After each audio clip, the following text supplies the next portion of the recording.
состоялись независимо от того, какой кандидат выиграл, какой проиграл. Добрый день всем. Вчера, перед тем, как все было подсчитано, мы с вами стали свидетелями очередного события в американской истории. Выборы состоялись, и независимо от того, кто выиграл, а кто проиграл, давайте поздравим того, кто выиграл с победой. И завтра будет возможность встретиться в Белом доме для того, чтобы произошла успешная передача полномочий.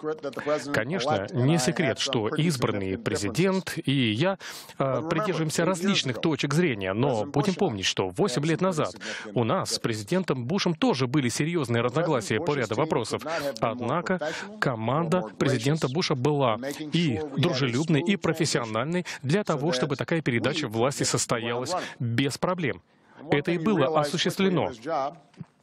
Один момент, который быстро понимаешь во время президентства, что и институт президентства, и вице-президентства больше, чем какая-либо персона. Поэтому наша команда следовала примеру, который был оставлен командой президента Буша. Мы работали напряженно для того, чтобы этот переход власти был гладким и беспроблемным. Сейчас мы все настроены на успех, и мы хотим вести нашу страну к будущему, и мирный переход власти — это одна из отличительных черт нашей демократии. Через несколько месяцев весь мир это увидит.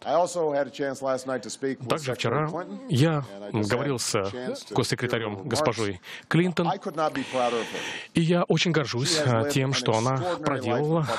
Она прекрасно исполняла свои обязанности, она была прекрасным сенатором от Нью-Йорка и прекрасный госсекретарь во всех отношениях. Я горжусь нашим сотрудничеством.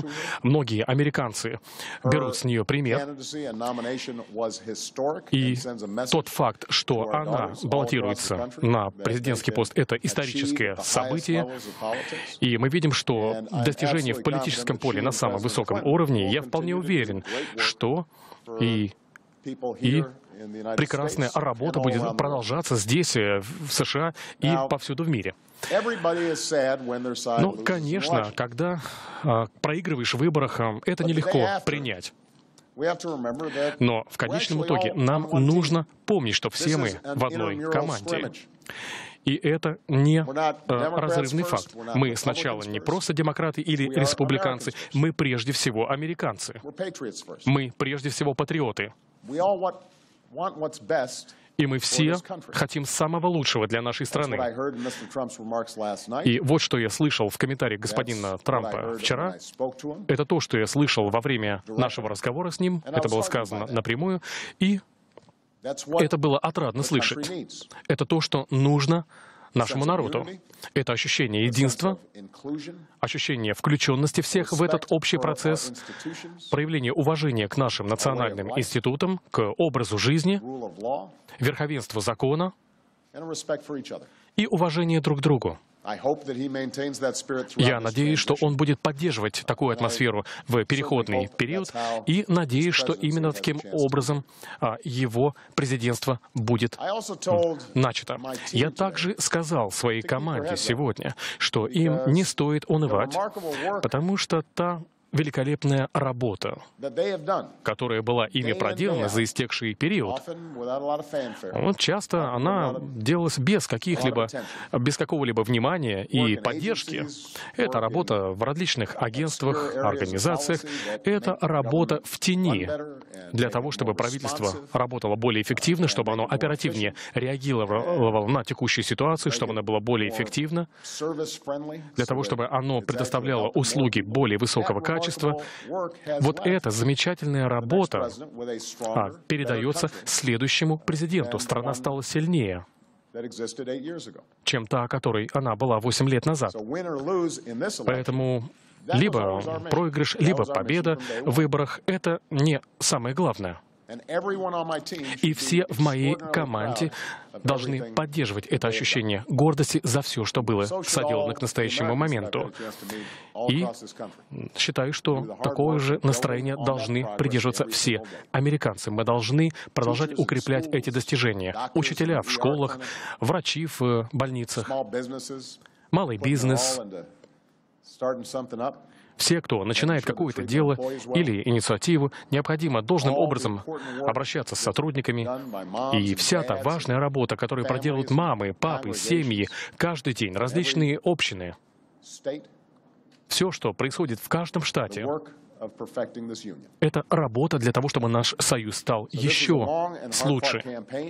Кампания длилась долго, она была напряженной. Многие американцы сегодня радуются. Есть часть американцев, которые не настолько довольны, но это природа демократии и выборных кампаний. Бывает непросто. И в некоторых случаях иногда очень серьезная конкуренция. Конечно, это не всегда вдохновляет. Но обращаясь к молодежи,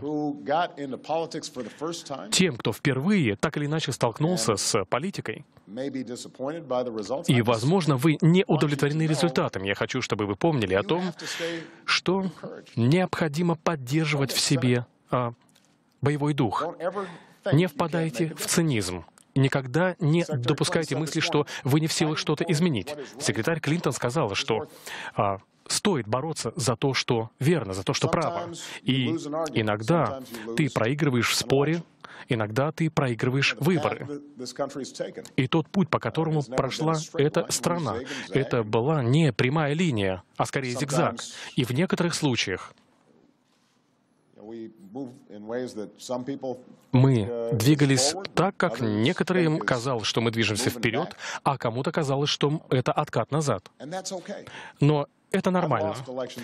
Я и раньше проигрывал в выборных кампаниях. У Джо нет такого опыта, но, тем не менее... Да. То есть ты меня очень сильно обогнал в этом смысле. Но это природа политики. Так иногда бывает. Мы делаем все в наших силах для того, чтобы убедить людей в чем-то, в том, что мы правы. И затем люди голосуют. И если мы проигрываем, тогда мы извлекаем уроки из наших ошибок, мы зализываем раны, мы восстанавливаемся, мы встаем и выходим на арену вновь.